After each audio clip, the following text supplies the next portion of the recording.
Katash, c'est une association qui est née il y a une dizaine d'années dans la forêt Katash, la forêt de Katash. En fait, c'est une forêt qui appartenait à mon grand-père et dans laquelle on a organisé un festival et qu'on organise toujours d'ailleurs.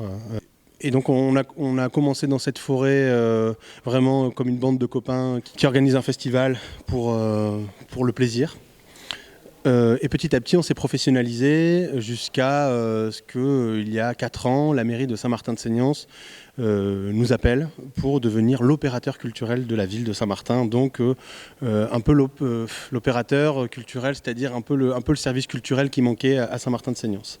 À la base, il y avait eu une petite partie de Tchalaparta pour leur festival. Et avec Peyo, qui est avec moi au synthé, on s'était greffé avec eux et on a improvisé synthé et Tchalaparta, ce qui a donné un peu d'énergie au festival.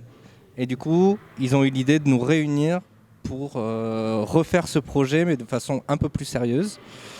Par rapport à la Tchalaparta, qui est un instrument traditionnel basque, c'est un instrument qui est quand même basé essentiellement au départ sur l'improvisation. Donc il n'y a pas vraiment de partie écrite, on interagit entre les deux joueurs, ça se joue à 2 personnes.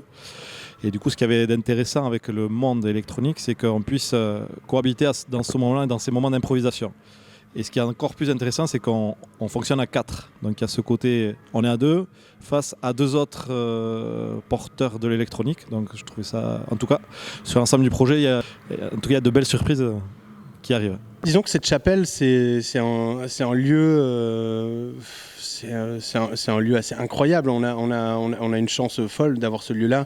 La mairie de Saint-Martin, ça fait des années qu'ils essayent de la racheter. Il y avait beaucoup de copropriétaires. Ça a été un gros chantier avec des notaires, etc. Bon, j'ai pas tout suivi, mais c'était un gros chantier. Ils ont réussi après qu'elle ait brûlé, après qu'ils aient reconstruit le toit, après qu'ils aient réussi finalement à l'acheter pour 1 euro symbolique. L'idée a toujours été d'en faire un lieu culturel. Et du coup, depuis qu'on est là, depuis 4 ans qu'on est là à Saint-Martin, on fait ça, on essaye de donner vie à ce lieu comme un lieu culturel. Donc on programme des concerts, du spectacle vivant, des expositions. C'est un lieu atypique. Je crois que les gens ont envie de venir voir des concerts atypiques dans un lieu atypique.